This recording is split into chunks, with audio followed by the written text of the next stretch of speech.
Welcome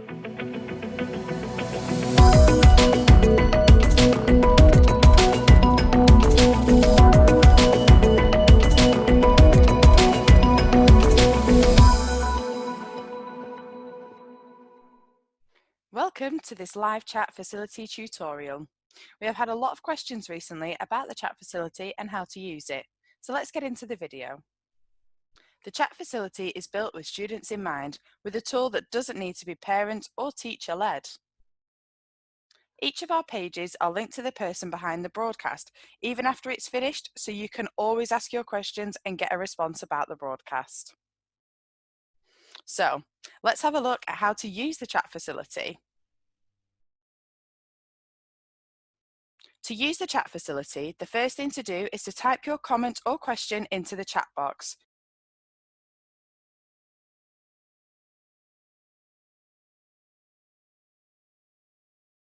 You can now enter your screen name. Your screen name will show when you type your question or comment. Now you will see the chat facility ask for your email address. As I mentioned before, each of our pages are linked to people from the organisation who can reply to your questions. You can enter your email address, which will not be shared with anyone, to get a direct response from the people behind the broadcast. If you do not want a direct response, then click the button at the bottom. People behind the broadcast can still respond to you if you don't provide your email address. This just means you may have to come back to the page to check the response. To type your question, simply click on the chat box. You will then see two symbols appear. The @ symbol will mean your comment or question will be posted publicly for others to see. The email symbol means your comment or question can be sent directly to the person of your choice from the list that will appear. You can now speak to the people behind the broadcast and ask any questions you may have, or check out our partner pages to see the companies we work with who you can speak to right now about their current vacancies. You can also check out our careers page, which connects you to employers. Our live chat service is linked 24/7 to employers from a wide range of sectors, all waiting to hear from you. You can leave a question about how to produce a professional CV or how to prepare for interviews, anything work related, and one of our businesses will respond to you directly. You can also access a wide variety of live interactive broadcasts and video on demand with the live chat support on all pages. Now this bit is for the parents, guardians and teachers. The best bit about the live chat facility is that it is completely moderated, so you don't need to worry if your young person leaves a silly comment, as it will only show on their screen and no one else's. Another great thing about the chat facility is that it is GDPR protected, so no information is shared with anyone else. We will protect all email addresses and will never share personal information of the young people. If you have any questions about the chat facility or the Learn Live channel, please use the email us icon at the top of the page. Thank you, stay safe and stay tuned.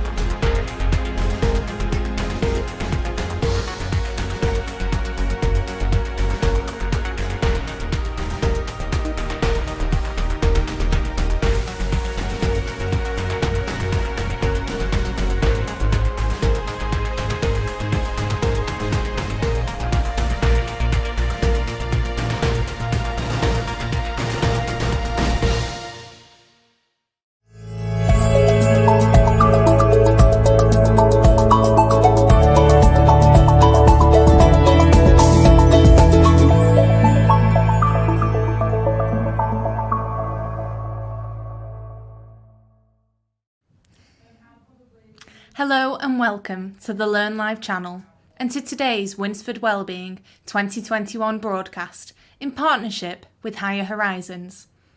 This Winsford Wellbeing broadcast is a 5-week-long programme all about looking after your mental health and wellbeing to kickstart your new year. The Higher Horizon team want to provide you with the tools and techniques to help you combat anxiety, stress and low mood, and to encourage your motivation and drive for the rest of the academic year.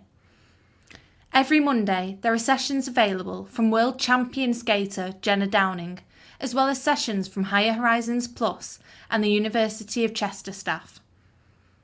In this broadcast, we'll be hearing from Jenna Downing. Jenna will be covering how you can create a positive environment for yourself and how you feel self-love, kindness, and self-compassion in these difficult times. If you have a question for Jenna, please leave them in the live chat, which is situated next to the video player. Once you leave your questions, Jenna and the team will get back to you as soon as possible. And if you want to find out more about events such as this, please click on the subscribe button just above and you can get the up-to-date information that you need.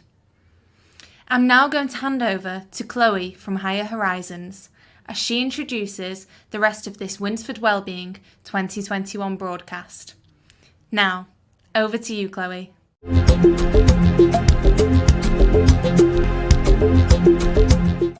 Hi everyone, welcome back to this Wellbeing programme. This is session 4 and today Jenna is going to talk to you all about how to create a positive environment in your life and how to be really kind to yourself. Talk to us in the chat box on the left today and one lucky winner of each session will receive an Amazon voucher for engaging with us.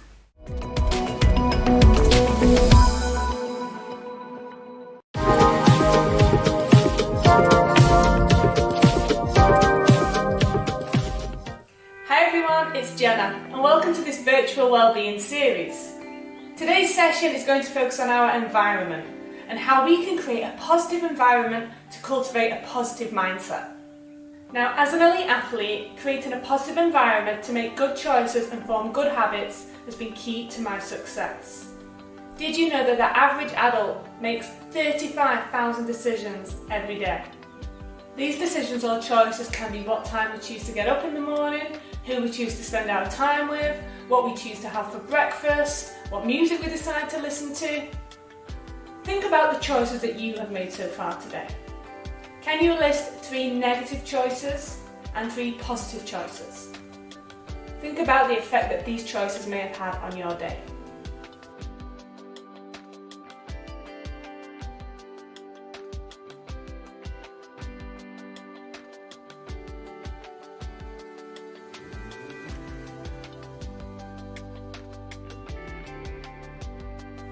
So every day we all make thousands of choices, and eventually by doing the same things every day, these choices become our habits. And our habits determine our success and determine the people who we choose to become. Do you want to be somebody making bad choices and feeling unhealthy and unhappy most of the time? Or do you want to be somebody who makes good choices, positive choices, and therefore feels healthy and well? Any one of us has the power to make better, healthier choices to improve how we feel, whether you're an athlete or not. It all starts with our environment and removing the barriers that are holding us back from doing the things we want to do and from being the person we want to be. So how can we create a positive environment to allow us to build new healthy habits and break old ones? Here are some of my top tips to help you and the people around you feel more motivated and happier and help you to maintain a positive attitude even when in the most stressful situations. And it really is a lot simpler than you might think. Tip number 1, keep your environment clutter-free. If you're studying at home or trying to work, try and keep your environment clean and tidy around you. I know that I struggle to do work at home if there's clutter around. All it does is make me feel disorganised and I struggle to focus. All I can think about is all the junk and clutter that I have lying around.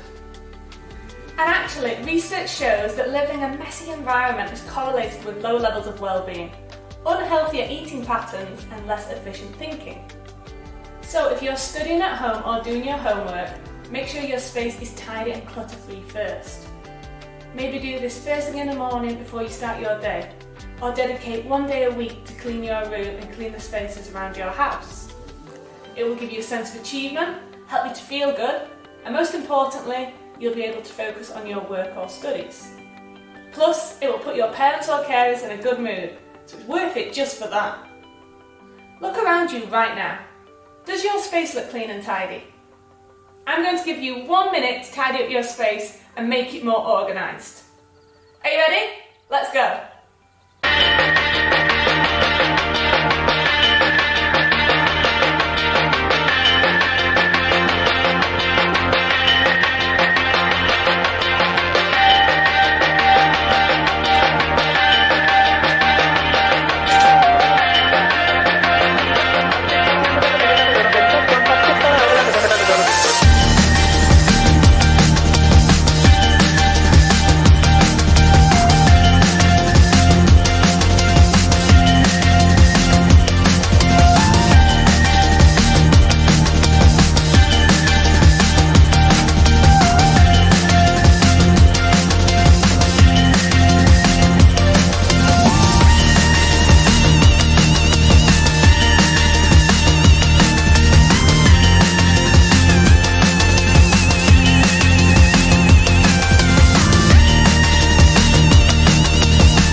Tip number 2, be careful what you feed your mind. Be aware of the negative things around you that can influence your mood, and limit anything that you know isn't good for you. For me, I try and not pay too much attention to the news as I find it makes me anxious. Generally, the news is filled with negativity, 99% of which we're powerless to do anything about. Maybe for you, it's spending too much time on social media. Although social media is a great way to stay connected with others and has many other positive benefits, spending too much time on social media isn't good for anyone. Various studies have linked too much social media use to lower levels of happiness and life satisfaction, as well as greater levels of unattractiveness, envy, isolation and inadequacy. Now, I know it's unrealistic to cut social media out of your lives completely, but if you notice your phone or social media use is making you feel bad, or stopping you from doing things that you want to do, then can you take back control and try some of these simple strategies? Get your phone out the bedroom. Checking your phone before bedtime stimulates the mind at a time when your mind should be winding down to sleep. Even just a quick check can disrupt your sleep. So if possible, get your phone out the bedroom and replace your phone with an actual alarm clock. Put realistic limits on your phone usage by using apps to set time restrictions or warnings. After this, can you put your phone down and then go outside, for example? Go and walk the dog, spend some time chatting with a friend or family member, or go and do some physical activity. Another tip is to fill your social media with more people who inspire you and make you feel good. And unfollow or unfriend anybody that makes you feel negative or makes you feel bad.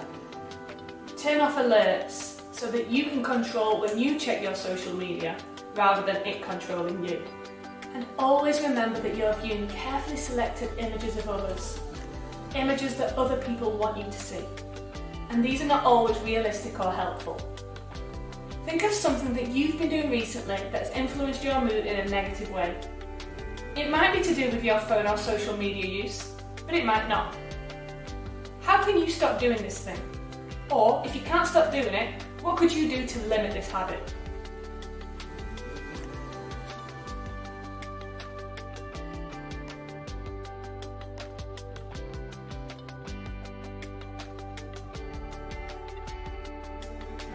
Tip number 3, formulate a routine. Evidence shows that by having a routine it helps us to feel calmer and less anxious. Try and get the most important work done first thing in the morning, as this is when we feel most alert. And ensure that you're taking breaks at the same times every day. I try and go to bed at the same time every evening and wake up at the same time every morning. I also try and eat my breakfast, lunch and dinner at the same times every day. Maintaining that consistency I find helps me to feel less stressed and more in control. In addition, as part of this routine, do something every day that you enjoy and you know helps you to feel good. And this should start as soon as you wake up in the morning. Is checking your phone the first thing you do when you wake up? If so, can you start the day with something more positive, like making your bed? Can we swap that bad habit of checking our phone first thing in the morning with getting out of bed and making our bed instead? If so, something as small as that will help you to feel good, and you'll also feel more mentally prepared to take on other tasks as well in the day ahead. I know that for my own mental health, every day I have to be active.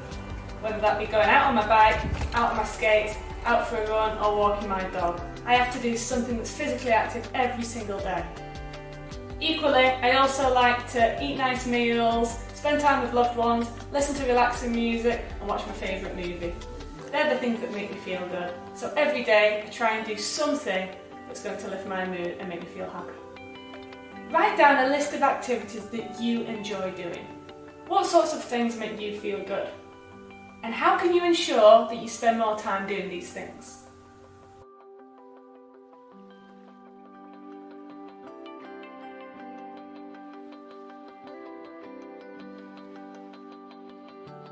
Make sure you plan these activities into your week, as these will help you to manage stress effectively, help you relax, and engage your body's healing and recovery systems. Michelle Obama speaks about planning joy into our lives, not just planning work. Doing things we enjoy, the things that make us smile, is key in helping us to feel good. Otherwise, we risk burning out. So for each day of the next week, I want you to write down something that you're going to commit to that's going to help you to feel good. What's going to bring you joy? What's going to make you feel happy? Is it going on a long walk, eating a nice meal, listening to relaxing music, having a hot bath? Make a plan for your week.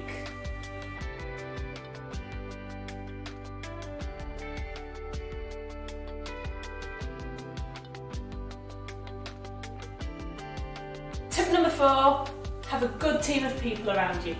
Having positive, happy people around you will help you to feel more positive. If you're spending too much time with negative people who complain about everything, even if that's just on social media, then you'll become a complainer too and see the world as negative as they do. Is there anyone in your life who constantly leaves you feeling drained and in a negative mood? If so, do you need to reevaluate their place in your life? Do you really want or need that person in your life if they're making you feel that way? Maybe try to minimise the amount of time you spend around those individuals. Take a moment to reflect on who you spend the most time with and devote the most energy to. Maybe think of the top 5 people who spring to mind. How do these people make you feel? What effect do they have on you? If they're not all making you feel good, then can we try to spend less time with those people?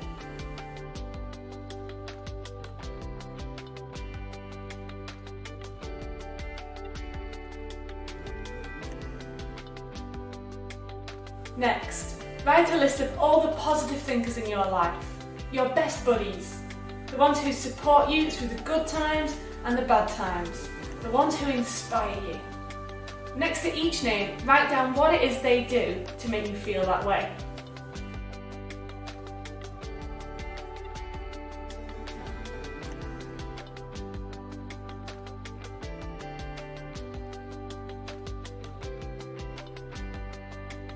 How can you increase the time you spend with these people? And is there anything that you can do in return to thank these people for their kindness and for being a good friend?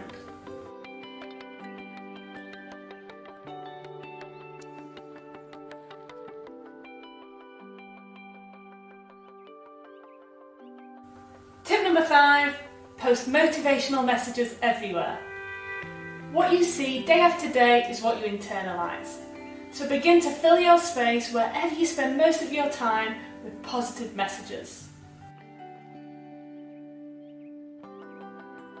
These could be quotes that you find inspiring, your personal mantra, song lyrics, or any other motivational messages that help you to feel good. I'm going to give you a few moments now to write down your favourite quote nice and big and create an inspirational poster for your bedroom. Here is mine. Nothing is impossible, The word itself says I'm possible.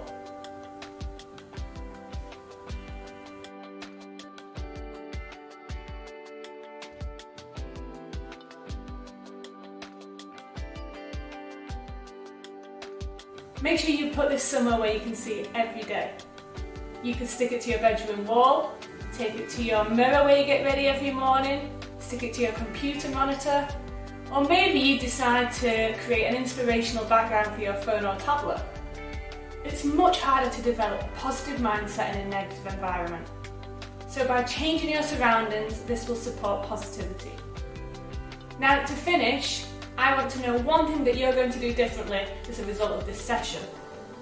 Maybe it's making your workspace clutter-free, surrounding yourself with positive people, or unfollowing anyone on social media who doesn't make you feel good. What one thing are you willing to change in your environment to develop a more positive mindset? Write down your goal.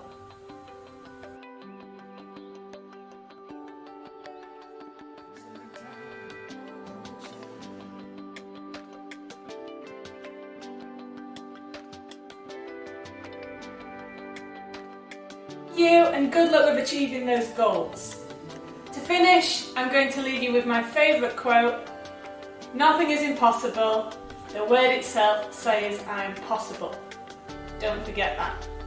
Thank you, take care, and I'll see you soon.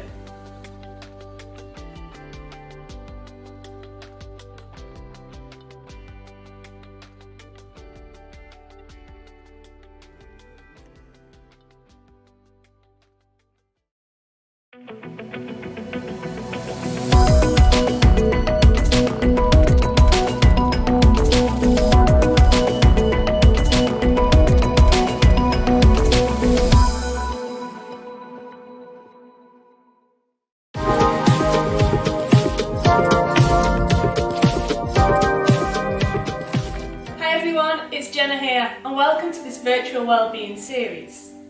This session is all about learning to love ourselves, developing the kindness and self-compassion we all deserve. And I think this is so important considering what is going on in the world right now. Now and again we all suffer from feelings of unworthiness, feelings that we're not good enough, and we can often put ourselves down. In fact, we live in a culture that is built on criticism and negative self-talk. We think it's okay to put ourselves down, tell ourselves we're not good enough, and compare ourselves to others. However, every single one of us on this planet are incredible human beings, with so much potential and so much to give. Yet we often don't realise it or celebrate who we are. If we can start treating ourselves with the love, kindness and respect we all deserve, then not only will we feel happier and calmer, but the world will be a much more loving and peaceful place to be. So throughout this session, I'll be sharing with you some of my top tips to help you to be kinder to yourself, have more self-compassion and self-love. After all, happiness and the key to loving life starts with learning to love ourselves. Tip number 1, say goodbye to your inner critic. Now every day we have a voice in our head that speaks to us, and most of the time this voice isn't very helpful. Now unfortunately, our brains find it much easier to focus on the negatives rather than the positives. But what's great is that with practice and training, we can retrain our brain to think differently. This is a process called neuroplasticity, which basically means that your brain is changing all the time based on what you're thinking or doing. Basically, if we focus on the negatives all the time, then our brain is going to be more sensitive to these things and we're going to feel more negative. But with repetitive positive thought and positive action, you have the power to rewire your brain and therefore feel more positive. How amazing is that? So for our first task, I want you to think of something unhelpful or unkind that you say to yourself that you know you shouldn't. Maybe it's a remark you give yourself when you're outside your comfort zone, trying new things. Or maybe you notice your inner critic more when you're around certain people. Anything that limits you and your capabilities in some way. Examples include, I can't do this, I'm not good enough, I don't believe in myself, I'm weak. Try and think of 3. If you can only think of 1, that's absolutely fine. Write it down in your workbook.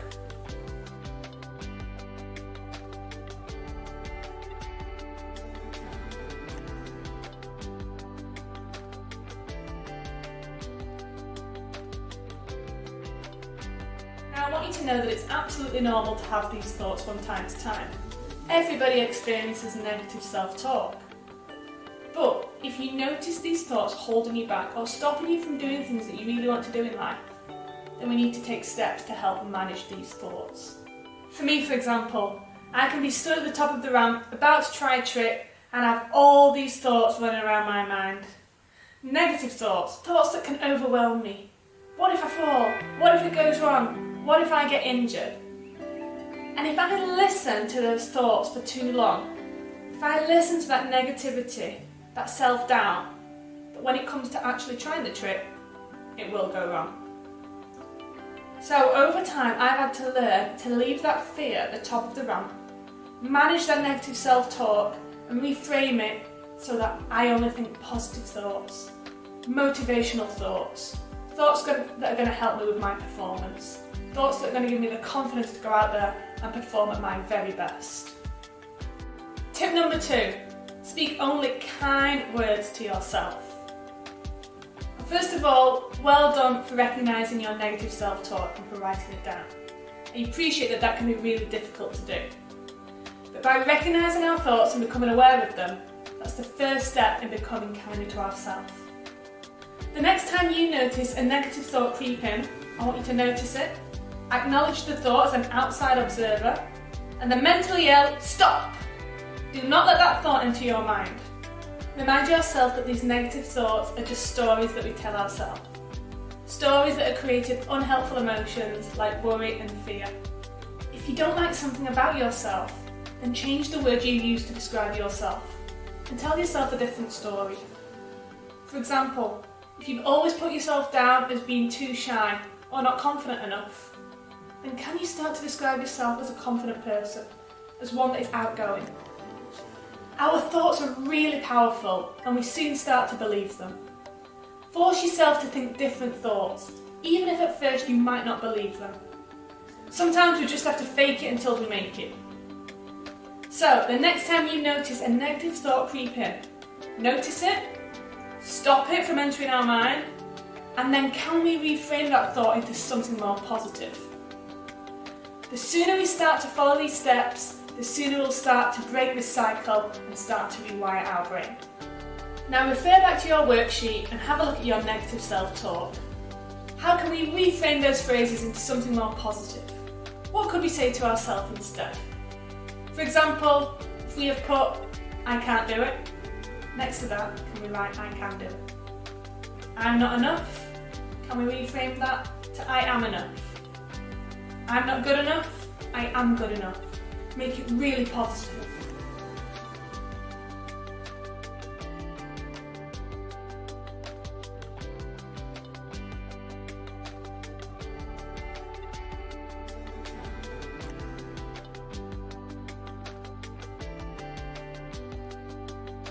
Tip number 3, use a mantra to lift your mood.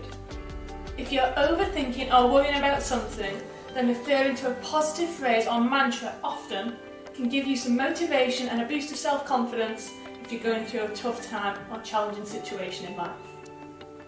For me, for example, when stood at the top of the ramp about to try a new trick, I would often have to psych myself up by saying my mantra. And that is, "Come on Jenna, you've got this." And I would have to repeat that to myself over and over and over. And by doing that, that would give me the confidence and motivation I needed to go out there and perform at my very best. Without psyching myself up, I probably wouldn't have had the guts to try the trick. What can you say to yourself the next time you start to doubt yourself? It might be, "I'm strong, I'm capable, I'm confident, I can do this." Or it might just be one word such as focus that you repeat to yourself over and over and over to help you concentrate on the task at hand. Pick something that really resonates with you and write it down really big. Here is mine. "Come on Jenna, you've got this."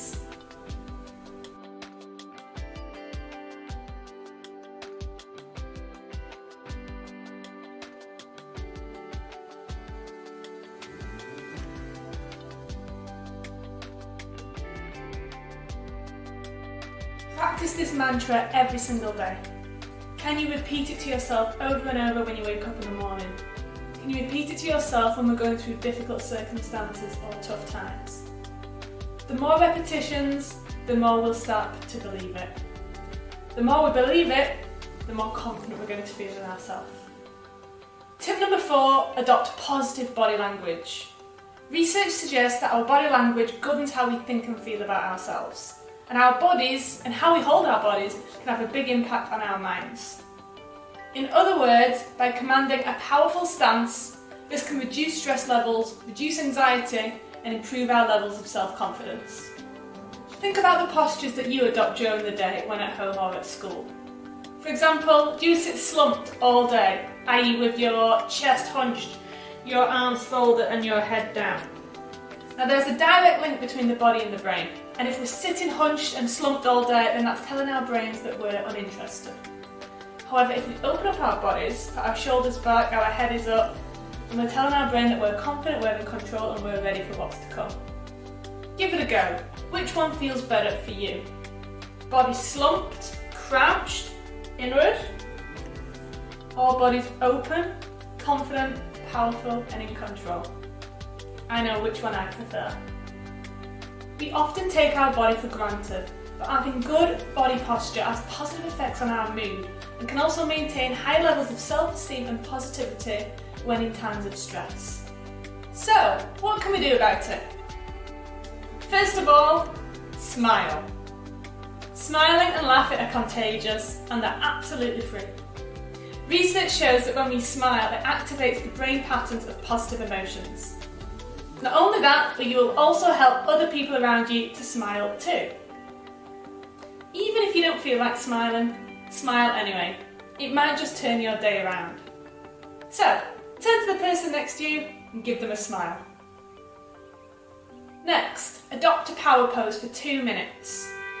Amy Critic, a social psychologist, did a study asking participants to stand in a low power pose, i.e. chest hunched, arms folded, head down, and a high power pose, such as hands on hips, fist pump, chest out, head up, before sending them into a high pressure job interview environment.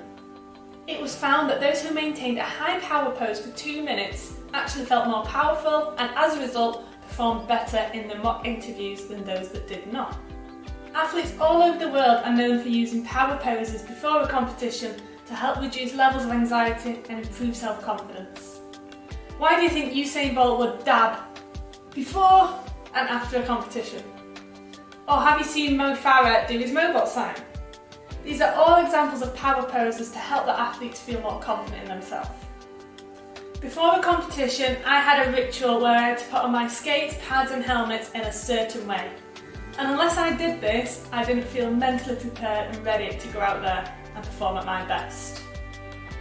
And in the middle of a competition run, if I landed a difficult trick, a trick that I was really proud of, I would often throw my hands in the air to show my excitement, show that sense of achievement, but also to ensure that the judges had noticed that I'd landed that trick as well. Take a moment now to think about what your power pose might be and when you might need this. Refer to your workbook.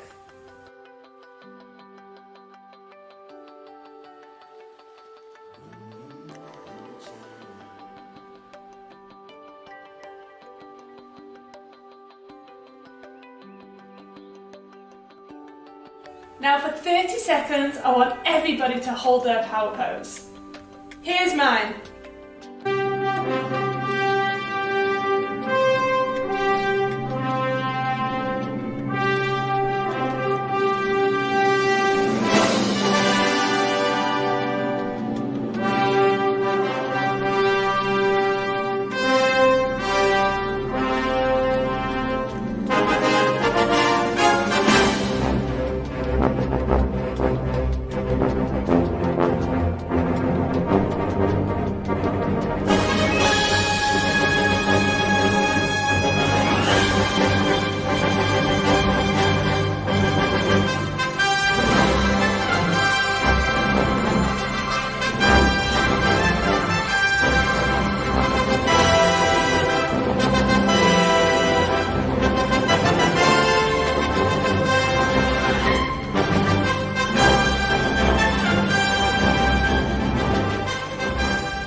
helped to make you smile, and I hope it helped to lift your mood. And don't forget, as well as doing all of that, it can also improve your performance. So the next time you're feeling sad or lacking energy, think about your body posture. Think about how you're holding yourself. Can we open that up a little bit more? Can we adopt our power pose if we're going through a tough time or facing a challenging situation? If we can hold that whilst listening to our favourite song, think of the impact that will have on your mood and your energy levels.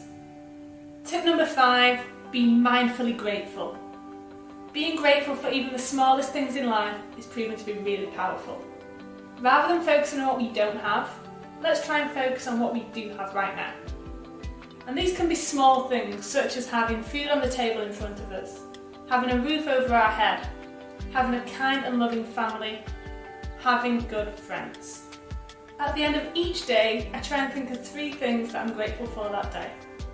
Today, for example, I'm grateful for my morning walk with my dog, my delicious breakfast of granola with yogurt and fruit, and I'm also grateful that my friends and family are healthy right now.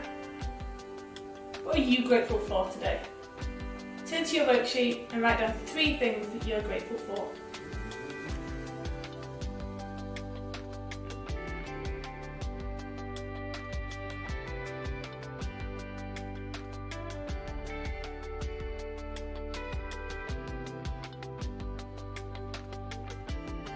Try and make this a habit and practice gratitude daily.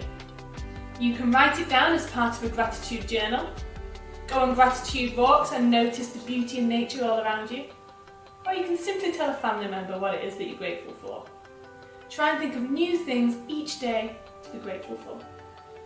Finally, as well as being kind to ourselves, can we also share that kindness with others around us? I really wanted to give back to charity, and so when I received my Jenna signature skates, I decided to donate 100% of the profits to breast cancer care to support that charity. You'll notice the pink ribbon there at the side of the skate. Evidence shows that if we give back and help others, no matter how small, this will have a significant impact on our own mental health and well-being. Have a go at keeping a diary to record your kind acts, and reflect on this at the end of the week. Think about how these kind acts have made you feel, and also think about how they've impacted on others.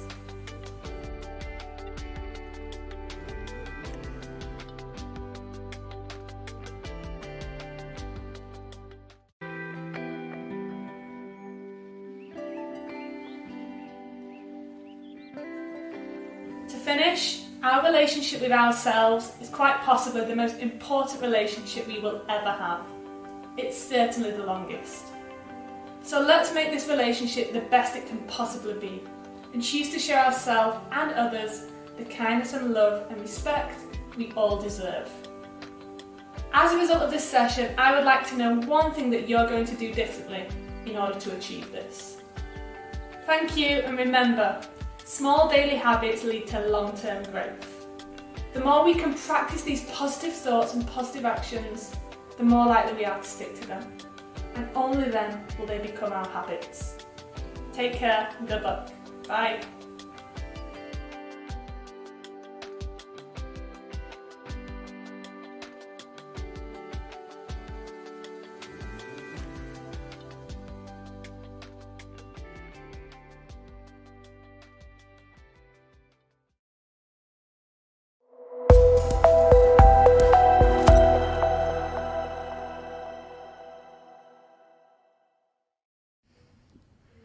Thank you to the Higher Horizons team for hosting this extremely important broadcast surrounding these very important self-care topics.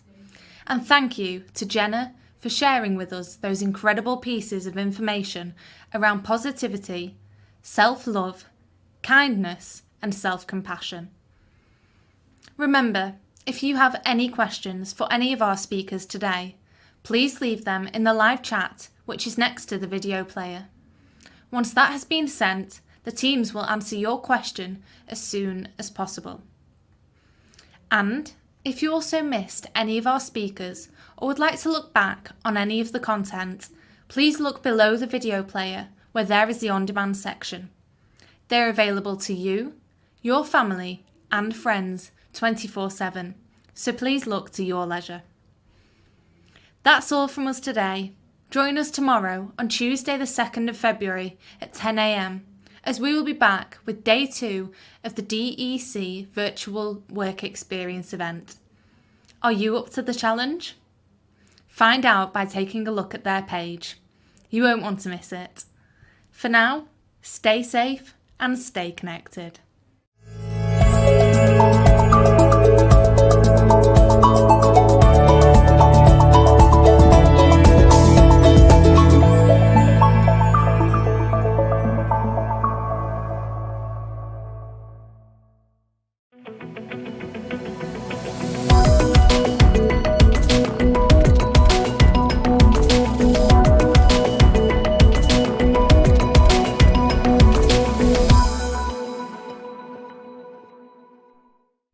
Welcome to this live chat facility tutorial. We have had a lot of questions recently about the chat facility and how to use it, so let's get into the video. The chat facility is built with students in mind, with a tool that doesn't need to be parent or teacher led. Each of our pages are linked to the person behind the broadcast, even after it's finished, so you can always ask your questions and get a response about the broadcast. So, let's have a look at how to use the chat facility. To use the chat facility, the first thing to do is to type your comment or question into the chat box.